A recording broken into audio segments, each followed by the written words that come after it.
السلام علیکم ورحمۃ اللہ وبرکاتہ۔ قبر کی زندگی کی اصل حقیقت و ہماری غفلت پہ ہمارے لیکچر چل رہے ہیں۔ آج ہم بات کریں گے کہ خالص عقیدہ توحید ہی فرشتوں کے سوال و جواب میں کامیابی کا باعث بنے گا۔ یہ بخاری کی حدیث ہے۔ حضرت برہ بن عازب رضی اللہ تعالیٰ عنہ سے روایت ہے کہ آپ صلی اللہ علیہ وسلم نے فرمایا، جب مومن اپنی قبر میں بٹھایا جاتا ہے تو اس کے پاس فرشتے آتے ہیں اور مومن آدمی گواہی دیتا ہے لا الہ الا اللہ وَأَنَّ مُحَمَّدًا رسول اللہ صلی اللہ علیہ وآلہ وسلم۔ اللہ تعالیٰ کے فرمان کے مطابق کہ اللہ تعالیٰ اہل ایمان کو کلمہ طیبہ کی برکت سے دنیا اور آخرت یعنی قبر میں ثابت قدم رکھتا ہے۔ یہ سورۃ ابراہیم کی آیت نمبر 27 کا ترجمہ ہے اور اس کا مطلب بھی یہی ہے۔ اس سے پتہ چلتا ہے کہ جو لا الہ الا اللہ محمد رسول اللہ، جو انسان بھی دنیا میں اس کلمے پہ ایمان لاتا ہے اور اس کلمے کے مطابق زندگی گزارتا ہے تو یہ کلمہ کیا قبر میں بھی اور قیامت والے دن بھی اس انسان کو کامیاب کرے گا۔ قبر میں منکر نکیر کے خوف اور دہشت سے کلمہ توحید ہی محفوظ رکھے گا۔ یہ احمد کی حدیث ہے۔ حضرت ابو سعید خدری رضی اللہ تعالیٰ عنہ سے روایت ہے کہ عذاب قبر کے بارے میں سن کر لوگوں نے عرض کیا، یا رسول اللہ صلی اللہ علیہ وآلہ وسلم، جس آدمی کے سر پر فرشتہ گرز لیے کھڑا ہوگا وہ تو خوف اور دہشت سے ہوش و حواس کھو کر مٹی کا بت بن جائے گا، وہ جواب کیسے دے گا؟ آپ صلی اللہ علیہ وآلہ وسلم نے فرمایا، اہل ایمان کو اللہ تعالیٰ کلمہ طیبہ کی برکت سے دنیا اور آخرت یعنی قبر میں ثابت قدم رکھتا ہے۔ اسی طرح دوسری حدیث ہے، حضرت عائشہ رضی اللہ تعالیٰ عنہا کہتی ہیں، میں نے عرض کیا، یا رسول اللہ صلی اللہ علیہ وآلہ وسلم، لوگ اپنی قبروں میں آزمائے جائیں گے اور میرا کیا حال ہوگا؟ میں تو ایک کمزور خاتون ہوں۔ آپ صلی اللہ علیہ وآلہ وسلم نے فرمایا، اللہ تعالیٰ اہل ایمان کو کلمہ توحید کی برکت سے دنیا کی زندگی اور قبر میں ثابت قدم رکھتا ہے۔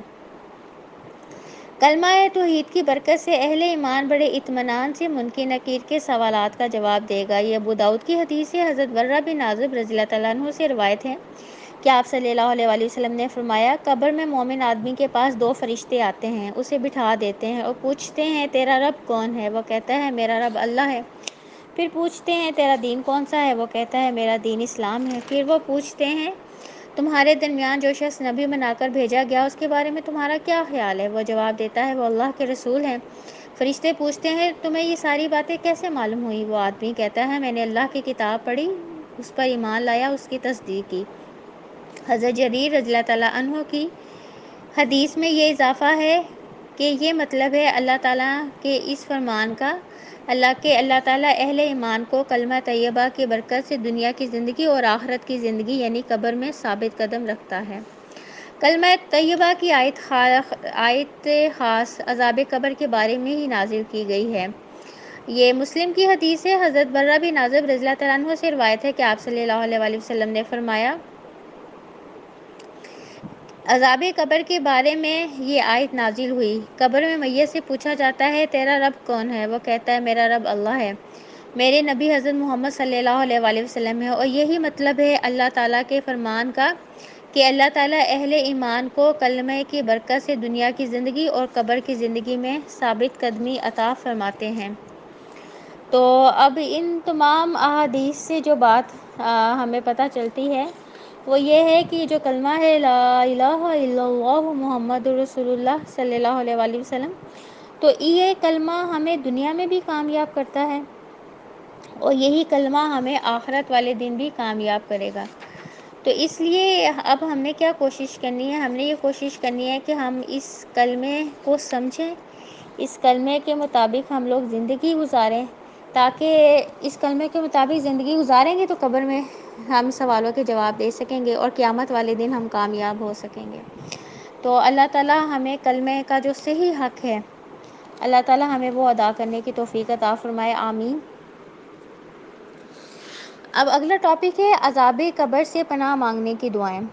آپ صلی اللہ علیہ وآلہ وسلم ان الفاظ میں عذاب قبر سے پناہ مانگا کرتے تھے۔ یہ بخاری کی حدیث ہے۔ حضرت ابو ہریرہ کہتے ہیں، آپ صلی اللہ علیہ وآلہ وسلم یہ دعا مانگا کرتے تھے، اللہم انی اعوذ بک من عذاب القبر، اے اللہ تعالیٰ میں تیری پناہ میں آتا ہوں قبر کے عذاب سے، ومن عذاب النار، اور تیری پناہ میں آتا ہوں آگ کے عذاب سے، ومن فتنۃ المحیا والممات، اور میں تیری پناہ میں آتا ہوں زندگی اور موت کے فتنے سے، ومن فتنۃ المسیح الدجال، اور میں تیری پناہ میں آتا ہوں دجال کے فتنے سے۔ تو اب اس دعا کے مطابق آپ صلی اللہ علیہ وآلہ وسلم قبر کے عذاب سے، جہنم کے عذاب سے، زندگی اور موت کے فتنوں سے اور دجال کے فتنے سے پناہ مانگا کرتے تھے۔ جو اگلی حدیث نسائی کی ہے کہ آپ صلی اللہ علیہ وآلہ وسلم ان الفاظ میں بھی عذاب قبر سے پناہ مانگا کرتے تھے۔ حضرت عائشہ رضی اللہ تعالیٰ عنہ کہتی ہیں کہ آپ صلی اللہ علیہ وآلہ وسلم نے یہ دعا مانگی ہے: اے اللہ، جبرائیل علیہ السلام، میکائیل علیہ السلام اور اسرافیل علیہ السلام کے رب، میں جہنم کی گرمی اور قبر کے عذاب سے آپ کی پناہ طلب کرتا ہوں۔ تو یہ دعا بھی ہمیں بہت کثرت سے پڑھنی چاہیے۔ مشرکین مکہ فرشتوں کو اللہ کا شریک یا اللہ کی بیٹیاں سمجھتے تھے، تو اس لیے دعا کے ابتدائی الفاظ میں ہے: اللہم رب جبرائیل و میکائیل و اسرافیل، کہہ کر آپ صلی اللہ علیہ وآلہ وسلم نے اس مشرکانہ عقیدے کی تردید فرمائی ہے کہ یہ فرشتے اللہ کی بیٹی ہیں یا اس کے شریک نہیں، بلکہ اس کی عاجز مخلوق ہیں، اور وہ ان کا خالق و مالک ہے، لہٰذا ان الفاظ سے واسطہ یا وسیلے کا مفہوم اخذ کرنا غلط ہے۔ کیا دعا کرتے تھے کہ آپ صلی اللہ علیہ وسلم نے یہ دعا مانگی: اے اللہ، جبرائیل علیہ السلام، اسرافیل علیہ السلام اور میکائیل علیہ السلام کے رب، میں جہنم کی گرمی اور قبر کے عذاب سے آپ کی پناہ طلب کرتا ہوں۔ اسی طرح نسائی کی ایک اور حدیث ہے، اس میں آپ صلی اللہ علیہ وآلہ وسلم ان الفاظ میں دعا مانگا کرتے تھے۔ حضرت ابو ہریرہ رضی اللہ تعالیٰ عنہ کہتے ہیں کہ میں نے ابو القاسم صلی اللہ علیہ وآلہ وسلم، یہ آپ وسلم کی کنیت ہے، کو نماز میں یہ دعا مانگتے سنا ہے: یا اللہ، میں قبر کے فتنے سے، دجال کے فتنے سے، زندگی اور موت کے فتنے سے، نیز جہنم کی گرمی سے آپ کی پناہ طلب کرتا ہوں۔ تو ہم لوگوں کو بھی ان دعاؤں کا جو ہے بہت زیادہ اہتمام کرنا چاہیے۔ اہل قبور کے لیے استغفار: قبرستان جائیں یا قبرستان سے گزر ہو تو اہل قبور کے لیے ان الفاظ میں دعا مانگنی چاہیے۔ یہ مسلم کی حدیث ہے۔ حضرت بریدہ رضی اللہ تعالیٰ عنہ فرماتے ہیں آپ صلی اللہ علیہ وآلہ وسلم لوگوں کو یہ دعا سکھلایا کرتے تھے: جب وہ قبرستان کی طرف جائیں تو یوں کہیں: اے اس گھر کے مسلمان اور مومن باسیوں، السلام علیکم، ہم انشاءاللہ تمہارے پاس آنے ہی والے ہیں۔ میں اللہ تعالیٰ سے اپنے اور تمہارے لیے خیر و عافیت کا طلبگار ہوں۔ تو ان الفاظ میں جب بھی ہم قبرستان میں جائیں تو ہمیں بھی یہ دعا مانگنی چاہیے۔ پہلے جا کے ہمیں کیا کہنا چاہیے؟ السلام علیکم اہل الدیاری۔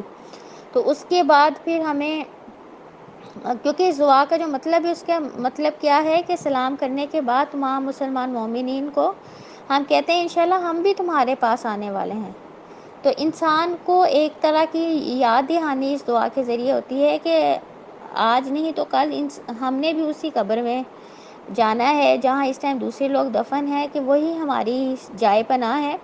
تو اس لیے یہ دعا بھی ہمیں قبرستان جا کے ضرور پڑھنی چاہیے، ان سب کو سلام بھی کرنا چاہیے، یہ دعا بھی مانگنی چاہیے، اللہ تعالیٰ سے اپنے لیے بھی خیر و عافیت مانگنی چاہیے، اور جو لوگ اس دنیا سے جا چکے ہیں ان کے لیے بھی خیر و عافیت ہمیں مانگنی چاہیے۔ اہل قبور کی مغفرت کے لیے دوسری دعا یہ ہے، یہ مسلم کی حدیث ہے۔ حضرت عائشہ رضی اللہ تعالیٰ عنہا فرماتی ہیں کہ آپ صلی اللہ علیہ وسلم جس رات میرے ہاں تشریف لائے، اس رات کے آخری حصے میں آپ بقیع مدینے کے قبرستان تشریف لے جاتے اور فرماتے: اس گھر کے مومنوں، السلام علیکم، تم کو وہ کچھ مل گیا جس کا تم سے وعدہ کیا گیا تھا، اور اس کا باقی حصہ کل یعنی قیامت کے بعد کے لیے مؤخر کر دیا گیا ہے۔ ہم بھی انشاءاللہ تمہارے پاس آنے والے ہیں، یا اللہ بقیع والوں کے گناہ معاف فرما۔ تو اس طرح یہ جو دعائیں ہیں دونوں، تو ان کا اہتمام ہمیں قبرستان جا کے ضرور کرنا چاہیے، کہ یہ کیونکہ دیکھیں جو لوگ اس دنیا سے چلے جاتے ہیں نا، انہیں صرف ہم دو طرح فائدہ پہنچا سکتے ہیں: ایک ہم ان کے لیے دعا کر کے، اور دوسرا ہم ان کے لیے صدقہ خیرات کر کے۔ تو ہم نے اب کوشش کرنی ہے کہ جو ہمارے پیارے بھی اس دنیا سے جا چکے ہیں، ہم ان کے لیے کثرت سے دعائیں کریں۔ دیکھیں آج ہم کسی کے لیے دعا کریں گے تو جب ہم مریں گے تو کوئی ہمارے لیے بھی دعا کرے گا نا۔ اللہ تعالیٰ ہمیں صحیح قبر کی زندگی کی اصل حقیقت کو سمجھنے کی توفیق عطا فرمائے، آمین۔ سبحانک اللہم و بحمدک، اشہد ان لا الہ الا انت، استغفرک و اتوب الیک۔ سبحان ربک رب العزت عما یصفون وسلام علی المرسلین والحمد للہ رب العالمین۔ السلام علیکم ورحمۃ اللہ وبرکاتہ۔